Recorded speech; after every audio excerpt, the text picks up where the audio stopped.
Donc pour créer la troisième diapositive, c'est aussi une diapositive titre et contenu.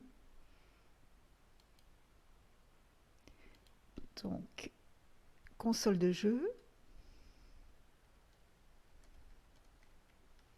Et ce que nous allons créer, c'est un graphique SmartArt. Vous avez dans la zone de texte ici la possibilité de saisir soit du texte, soit d'insérer un tableau, un graphique comme sous Excel, et le graphique SmartArt, c'est une bibliothèque d'objets.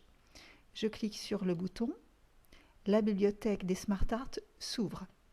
Cette bibliothèque est classée par catégorie. Vous avez des éléments dans liste, dans processus, dans hiérarchie. Tout est classé. Je reviens dans liste.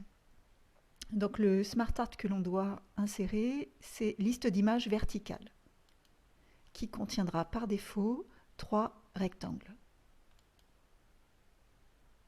Je remarque que mon SmartArt est sélectionné. J'ai des outils SmartArt pour travailler, un onglet création et un onglet format.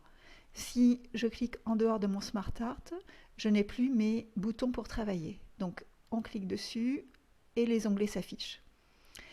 Je voudrais donc une forme supplémentaire. Pour avoir une forme supplémentaire, je fais clic droit sur, je sélectionne déjà ma troisième forme, clic droit dessus et j'ai dans le menu ajouter une forme. Je vais dire ajouter une forme, donc avant ce serait au-dessus, après en dessous. Voilà. Si j'avais besoin de supprimer une forme, il suffit de sélectionner la forme et la touche Supr. Donc, je reviens pour récupérer ma quatrième forme.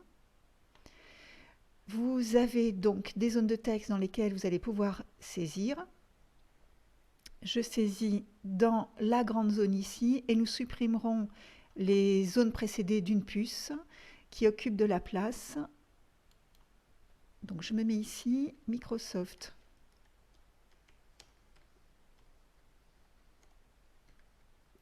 J'appuie ensuite sur ma touche Supr pour effacer ce qu'il y a en dessous, parce que si je n'efface pas ces petites zones supplémentaires, mon texte ne s'ajusterait pas.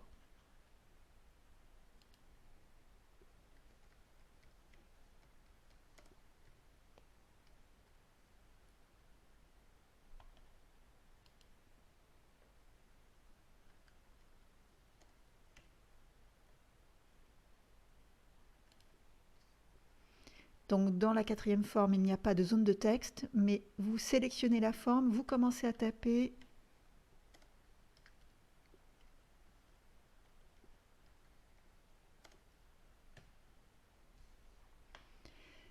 Maintenant, donc, je vais vous montrer également le volet texte associé à ces SmartArt.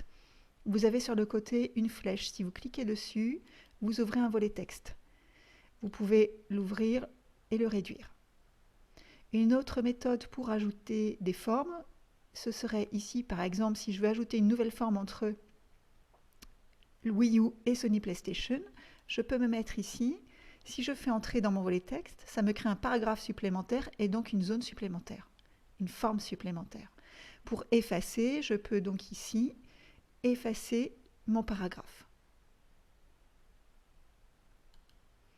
Maintenant, pour mettre les illustrations, vous avez des assistants pour insérer vos images. Donc on peut se servir soit d'une image qui est déjà enregistrée sur notre poste de travail, soit rechercher des images avec le moteur de recherche Bing. Donc je clique ici sur mon assistant. Donc si j'ai déjà des images sur mon poste de travail, je choisirai à partir d'un fichier. Si je veux rechercher des images sur Internet, je cherche ici à l'aide de Bing. Donc je vais taper Microsoft Xbox.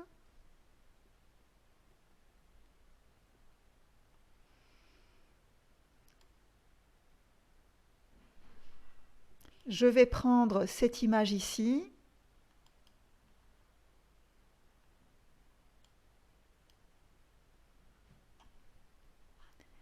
Mon image donc est mal dimensionnée. Si je veux la redimensionner, je peux aller dans mes outils d'image qui se sont ouverts là-haut puisque mon image est sélectionnée. Onglet format. Je prends le bouton rogner Vous prenez le bas du bouton et vous choisissez Ajuster. Vous faites la même chose pour les autres images. Ce que je vais vous montrer également, c'est comment changer l'aspect de votre Smart Art en allant dans l'onglet ici, Création. Vous avez la possibilité de choisir des styles pour mettre un peu de déco différente, un peu de lumière, des ombres, etc. Vous avez la possibilité également de changer les couleurs. Vous avez ici modifier les couleurs. Vous trouvez des thèmes de couleurs, des dégradés qui correspondent au thème que vous aviez choisi initialement.